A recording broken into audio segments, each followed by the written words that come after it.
մեծ է եւ Փաշինյանին այս առումով ապացուցելու բան չկա։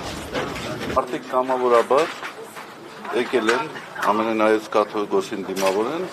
եւ դա ընդհանրապես փաստ է եւ կարծում եմ ինքնին խոսում փաստ է։ Դուք կարծում եք Իշխանության եւ Նիկոլ Փաշինյանի հարցերին պատասխանել որի կազմում պետք է ընդգրկվեն մարդիկ, որոնք գոնե մեկ անգամ Աստվածաշունչ են կարդացել, հավատում են Աստծուն, այդ չափանիշների տեղյակ են, աղոթում են ամենը։ Դժվարանում եմ որևէ մեկնաբանություն անել, կարծում եմ մեկնաբանությունները ինքներդ էլ հետևությունները Եկեղեցու ներսում կան բարձրաստիճան սրբազաններ, ովքեր վեհապարին դեմ են։ Օրինակ Վազգեն Միրզախանյանի մասին է։ Իհարկե ոչ։ Վազգեն Միրզախանյանը միանշանակ ընդունում է կաթողիկոսին։ Իհարկե։ Մասնակցել է վերջին հոգևոր խորհրդի նիստին։ Դե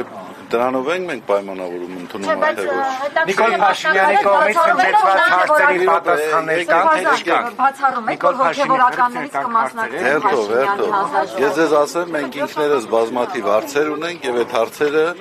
պատասխաններ չեն ստացել։ Ասում է անհերքելի փաստեր ունի, որ վեհապարը զավակ ունի։ Մենք հիմա դուք եք տրվում այդ հարցադրումը։ Ես հարցնում եմ Մի հարցրեք, ուրեմն ես խնդրում եմ այն հարցադրումները, որոնք որ դուք խելամիտ չեք համարում, այդ հարցադրումները մի տարածեք։ Աննա Հակոբյանը խոսում է մանկապիղծ հոգևորականների մասին։ Այդ հարցերին բազմաթիվ անգամներ արձագանքներ եղել են։ Դա քրեական հանցակազմ է պարունակում իր մեջ, եթե նման տեղեկություն կա, կարող են դիմել համապատասխան մարմինների։ Ամբողջի միջոցով կաթողիկոսին հեռացնել հնարավոր կլինի։ Գիտեք, բռի ուժով ամեն ինչ էլ հնարավոր է անել, բայց ես կարծում եմ, որ մենք ապրում ենք, չէ, քաղաքակիրթ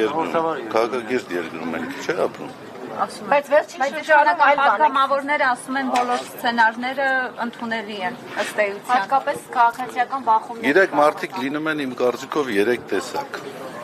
Առաջինը, որ ասում են ճիշտ, երկրորդը, որ ասում են սուտ, եւ երրորդը, որ ինչ ուզում են ասում են։ Հիմա